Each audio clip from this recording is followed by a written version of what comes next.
Hi everyone, it's doctor श्रुति। आज जो मैं आपको अपनी पोएम सुनाऊंगी उसका नाम एहसास है, रियलाइजेशन। देखिए, दो चीज़ें होती हैं, एक होता है किसी चीज़ को जानना और एक होता है किसी चीज़ को एहसास करना। जानना बहुत सुपरफिशियल होता है। अगर हम कहते हैं कि हम किसी इंसान को जानते हैं या हम कहते हैं हम किसी बात को जानते हैं, तो ये बहुत सुपरफिशियल बात है। लेकिन किसी इंसान को या किसी बात को एहसास करना, जब हम चीज़ों को एहसास करते हैं, उनको रियलाइज़ करते हैं, तब ये हमारे अंदर ट्रांसफॉर्मेशन लेकर आती है। जानना तो बहुत जल्दी हो जाता है, लेकिन एहसास करना, रियलाइज़ करना, इसमें वक्त लगता है। तो मैं एक थेरेपिस्ट के तौर पर पिछले 5 साल से काम कर रही हूँ और मैंने इस चीज़ को रियलाइज़ किया है, एहसास किया है, जाना नहीं है, एहसास करा है। वो ये कि एक जो सबसे बड़ी परेशानी है जिसमें मैक्सिमम लोग जिसकी वजह से परेशान रहते हैं, वो है एम्प्टीनेस, लोनलीनेस। और ये अकेलापन, अधूरापन जो लोगों के अंदर होता है, ये आज से नहीं है, किसी किसी को बचपन से है। जब से पैदा हुए तब से नेचुरली अपने अंदर वो अकेलापन, अधूरापन महसूस होता है। उसका जो मैंने रीज़न देखा है, जितने भी मैंने पास्ट लाइफ रिग्रेशंस करे हैं, इतने सारे क्लाइंट्स के साथ वर्क करा है, तो उसका जो मैंने रीज़न देखा है कि एग्जैक्टली ये अधूरापन, अकेलापन कहाँ से आ रहा है। तो ये मैंने रियलाइज़ किया कि ये अधूरापन, अकेलापन आ रहा है बिकॉज ऑफ टॉक्सिक रिलेशनशिप्स। हमने इतने सारे जीवन जिए हैं, तो आप सोच के देखिए कितने सारे रिश्ते हमारे रहे होंगे हमारी पास्ट लाइफ में और इवन प्रेजेंट लाइफ में भी। और क्या हर इंसान हमारी एक्सपेक्टेशन के अकॉर्डिंग होता है? बिल्कुल भी नहीं। लोग कितना दुख देते हैं। मैंने पर्सनली ये चीज़ ऑब्ज़र्व करी है कि हर इंसान को 2 तरह से दुख मिलता है। पहला दुख उसको डायरेक्ट टॉक्सिक इंसान से मिलता है, यानी वो डायरेक्टली इतना मैनिपुलेट करते हैं, इतना हर्ट करते हैं। तो पहली चीज़ तो एक टॉक्सिक इंसान सीधे सीधे आपको दुख देता है। और दूसरा दुख हमें उस इंसान से मिलता है जो टॉक्सिक नहीं है, लेकिन उसको किसी टॉक्सिक इंसान ने परेशान करा था, इस वजह से वो परेशान है और उस परेशानी में आकर के वो सामने वाले को कुछ उसने हर्ट कर दिया, क्योंकि इस वक्त उसका खुद का माइंड उसके कंट्रोल में नहीं है। तो जो हर्टफुल बिहेवियर होता है वो 2 तरह से आता है लोगों के पास। पहला बिहेवियर आता है कि जो इंसान है सामने वाला, वो इतना टॉक्सिक, उसे अच्छे से पता है वो आपको हर्ट कर रहा है, जानबूझ के वो आपको हर्ट करता है या करती है। और दूसरा जो होता है, एक अच्छे इंसान से भी बहुत इंसान को हर्ट होता है, लेकिन उसको पता नहीं होता कि वो आपको हर्ट कर रहा है या कर रही है। वो इसीलिए सिंपली आपको हर्ट कर देता है या कर देती है क्योंकि उसके साथ कोई टॉक्सिक पर्सन अटैच्ड है और उसने उसको बहुत परेशान किया है। जैसे मैं एक छोटा सा एग्जांपल आपको देती हूँ। कोई एम्पैथेटिक मदर है, अपने बच्चे से बेहद प्यार करती है, लेकिन बाई चांस घर में उसके इन लॉज ऐसे हैं या उसके हस्बैंड ऐसे हैं जो उसे बहुत मैनिपुलेट करते हैं, बहुत उसके साथ टॉक्सिक बिहेव करते हैं, और उसकी वजह से शायद वो बहुत गुस्से में रहती है क्योंकि वो इस चीज़ को समझ नहीं पा रही। पर उसे ये तो समझ में आ रहा है मेरे साथ गलत हो रहा है, पर उसे ये नहीं समझ में आ रहा है कि ये एग्जैक्टली ये लोग जानबूझ कर ऐसा कर रहे हैं। और उस वक्त जब वो गुस्से में है उन लोगों के बिहेवियर की वजह से, उसी वक्त बच्चे ने कुछ गलती कर दी, तो बस वो क्योंकि उस वक्त गुस्से में है, उसने एक थप्पड़ मार दिया बच्चे को। अब बच्चों की नज़र में तो वो लेडी गलत होगी, उसकी माँ गलत होगी, लेकिन बच्चे को ये नहीं पता कि उसकी माँ कितनी ज़्यादा परेशान है, इन टॉक्सिक लोगों ने उसका क्या हाल करा हुआ है। यही मैनिपुलेटिव इन लॉज और यही मैनिपुलेटिव फादर अब उस बच्चे को कहेंगे, देखो तुम्हारी माँ कितनी ख़राब है, देखो तुम्हारी माँ तुम्हें कितना मारती है। ये फैमिली रिलेशनशिप में होता है। ठीक इसी तरह से रोमांटिक रिलेशनशिप में भी काफ़ी सारी मैनिपुलेशंस होती हैं। जो लोग बहुत इमोशनल हैं उन्हें ये बात बहुत अच्छे से समझनी चाहिए कि जो मैनिपुलेटिव लवर्स होते हैं या मैनिपुलेटिव टॉक्सिक जो लवर्स होते हैं, उनको वो इमोशंस को पहली बात है वो डेप्थ में नहीं समझते, बहुत सुपरफिशियल अंडरस्टैंडिंग होती है उनकी। लेकिन इमोशंस को कैसे यूज़ करना है, कैसे मैनिपुलेट करना है, वो उन्हें बहुत अच्छी तरह से आता है। और इमोशन लोगों की सबसे बड़ी जो परेशानी होती है वो ये होती है कि वो बहुत जल्दी चार्म और करिश्मा से इम्प्रेस हो जाते हैं। चार्म और करिश्मा नॉर्मल लोगों में भी होता है जिनके अंदर एम्पैथी है, लेकिन वो उनका नेचुरल है, वो उस चीज़ को यूज़ नहीं करते। अगर एक नॉर्मल एम्पैथेटिक पर्सन है, उसके अंदर भी चार्म है, उसके अंदर भी करिश्मा है, तो वो नेचुरल होता है, उनको ऐसा नहीं होता कि उन्हें कहीं उसे यूज़ करना है। लेकिन जो नार्सिसिस्टिक लोग होते हैं या जो लोग टॉक्सिक लोग होते हैं, उनको पूरी प्रॉपर वे में पता है उन्हें कब अपना चार्म यूज़ करना है, कब उन्हें अपना करिश्मा यूज़ करना है, कब यूज़ करना है और कब यूज़ नहीं करना है। स्पेशली जब उन्हें कोई इमोशनल और एम्पैथेटिक पर्सन को फंसाना होता है, उसको अपने साथ स्टक करके रखना होता है रिलेशनशिप में, उस वक्त वो अपने चार्म और करिश्मा को बहुत अच्छी तरह से यूज़ करते हैं। और जो इमोशनल और एम्पैथेटिक लोग होते हैं वो ये चीज़ समझ नहीं पाते और वो उनके साथ स्टक होकर रह जाते हैं। और उसके बाद जैसे ही टॉक्सिक लोगों को लगता है कि हाँ भाई अब ये हमारे साथ फंस गए हैं, फिर वो उनकी डी वैल्यू करना शुरू करते हैं, उनको डीग्रेड करना शुरू करते हैं। और जैसे ही वो फिर से निकलने की सोचते हैं, उस वक्त फिर से वो टॉक्सिक लोग अपना चार्म और करिश्मा दिखाने लग जाते हैं। और नॉर्मल लोग सोचते हैं ओह वो मेरा कन्फ्यूजन था, शायद ये अच्छे हैं, शायद ये लोग ठीक हैं। तो इस तरह से हमारी सोल के अंदर बहुत सारे वुंड्स हो जाते हैं, एक के बाद एक, वो इतने सारे वुंड्स हमारे सोल के अंदर इकट्ठे हो जाते हैं कि हम सभी लोग परेशान होते हैं जो इमोशनल लोग होते हैं। तो जितने भी इमोशनल लोग हैं उन्हें सबसे पहले तो ये बात समझने की है कि जब भी किसी इंसान के अंदर चार्म और करिश्मा आपको दिखाई देना शुरू हो जाए और आप उससे इम्प्रेस होने शुरू हो जाए, अपने आप से एक वर्ड बोलें, होल्ड ऑन, भाई रुक जाओ अभी थोड़ी देर। ढंग से पहले आप समझ लें कि इसके अंदर सिर्फ चार्म और करिश्मा ही है या इसके अंदर इमोशनल अंडरस्टैंडिंग भी है, इमोशनल इंटेलिजेंस भी है, इमोशनल डेप्थ भी है। क्योंकि जितने भी इमोशनल लोग होते हैं, इमोशंस उनका फूड होता है। ऐसे पार्टनर के साथ बिल्कुल नहीं रह सकते जिनके अंदर इमोशनल इंटेलिजेंस नहीं है, जो इमोशंस को नहीं समझ सकते, जो बड़े सुपरफिशियल हैं या मैनिपुलेटिव हैं। तो इमोशंस क्योंकि उनका फूड है, उनका खाना है, तो उन्हें ऐसा ही पार्टनर चाहिए होता है जो जिसके अंदर इमोशंस की समझ हो। नहीं तो वो अपने अंदर बहुत अकेलापन, बहुत अधूरापन महसूस करते हैं। तो हम अपनी पास्ट लाइफ्स में ऐसे बहुत सारे पार्टनर्स के साथ रहे हुए हैं जो टॉक्सिक थे, नार्सिसिस्टिक थे, और हमने उनकी वजह से हमारे अंदर इतने वुंड्स हो गए कि वो अभी भी कैरी फॉरवर्ड हो रहे हैं वो सारे एक्सपीरियंसेस। तो आपकी सबसे बड़ी जीत पहली ये होगी कि आपको इन दोनों टाइप के लोगों में फ़र्क समझ में आना शुरू हो जाए। यानी कि ऐसे लोग जिनमें चार्म और करिश्मा है पर जिनके अंदर इमोशनल इंटेलिजेंस नहीं है, जिनके अंदर इमोशनल डेप्थ नहीं है। और दूसरा, आपको वो लोग समझ में आने शुरू हो जाएं जो लोग उनके अंदर चार्म करिश्मा हो भी सकता है, नहीं भी हो सकता है, पर वन थिंग इज़ श्योर कि हाँ उनके अंदर इमोशनल इंटेलिजेंस है, उनके अंदर एम्पैथी है।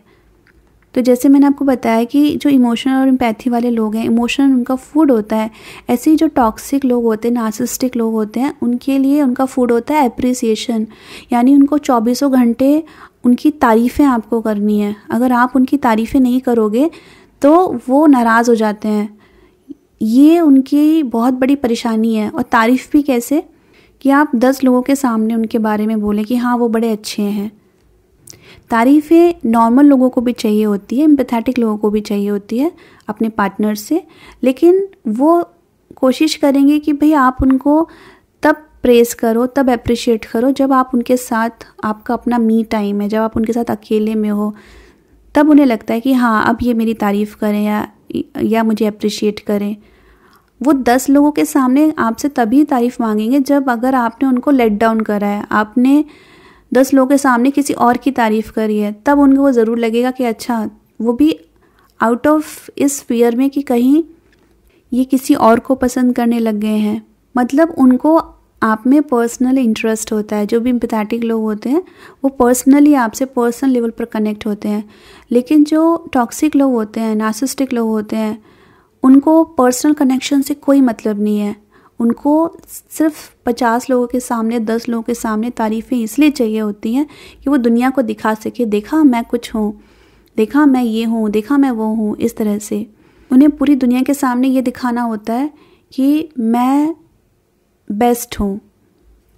इसलिए नहीं कि उनके अंदर वो क्वालिटीज़ हैं, नहीं, इसलिए कि वो एक बेस्ट इंसान को पकड़ते हैं।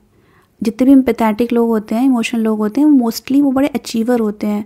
तो टॉक्सिक लोग कभी भी ऐसे इंसान के साथ अटैच नहीं होते हैं जो कमज़ोर हो। टॉक्सिक और सुपरफिशियल लोग हमेशा एक बड़ी हाई पोटेंशियल, एक स्ट्रॉन्ग पर्सन को पकड़ते हैं। और जब वो एक स्ट्रॉन्ग पर्सन को पकड़ते हैं, फिर वो उनकी एक प्रेज़ होती है कि देखो ये इंसान कितना स्ट्रांग है, देखो ये इंसान कितना बड़ा अचीवर है, और ये अचीवर, ये स्ट्रांग पर्सन मेरी तारीफ़ कर रहा है या मेरी तारीफ़ कर रही है, या इसने मुझे पार्टनर बनाया है, इसका मतलब मैं कितनी हाई फाई हूँ या मैं कितना हाई फाई हूँ।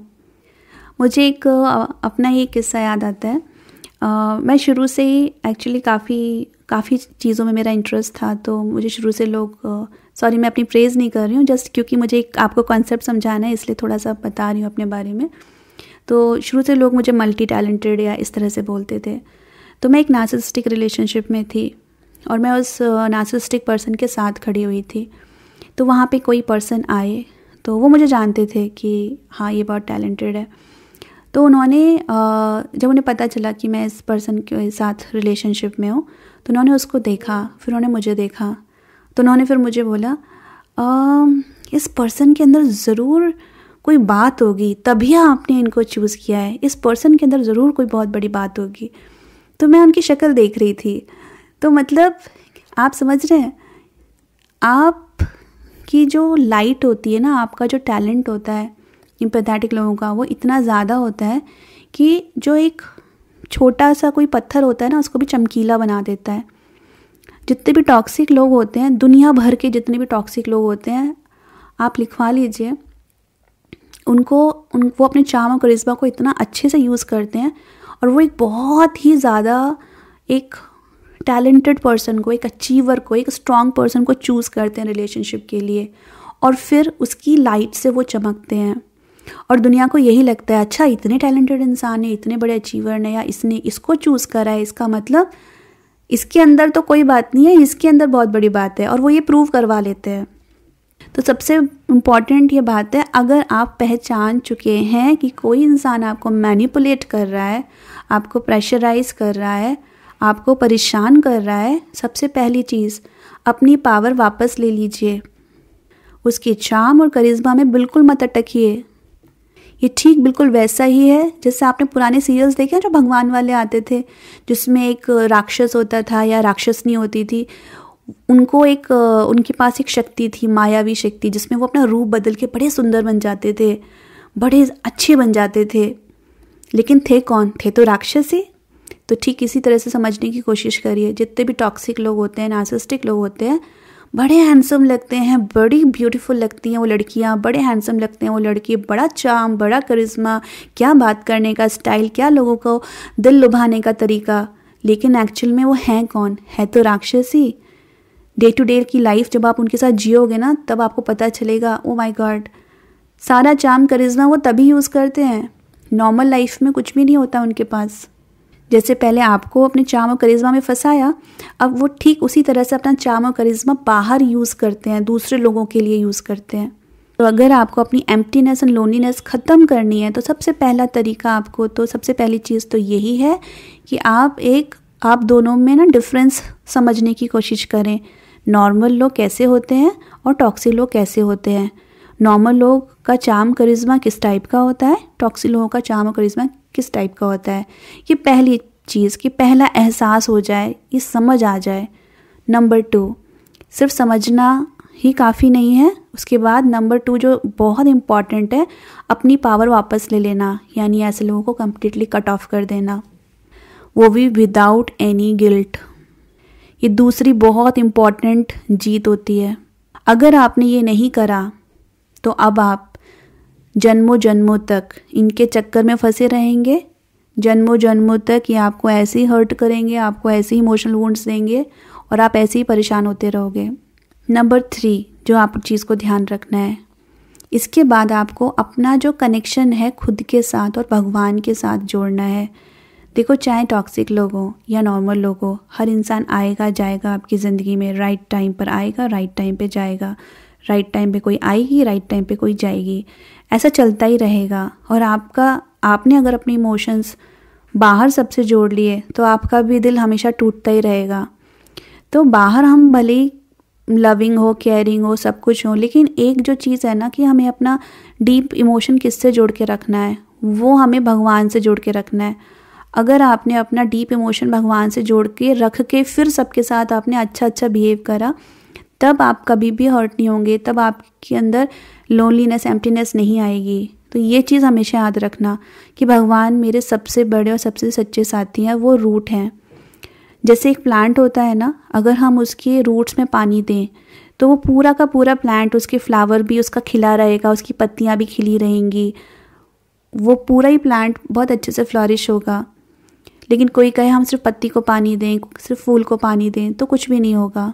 ठीक इसी तरह से अगर हमारा जो इमोशनल अटैचमेंट है वो सबसे ज़्यादा अगर भगवान से जुड़ा रहता है तो हम बहुत स्ट्रांग हो जाते हैं लाइफ में, हर झटके को हम सहन कर पाते हैं। कोई इंसान आएगा जाएगा, हमारे को उससे इतना फ़र्क नहीं पड़ेगा।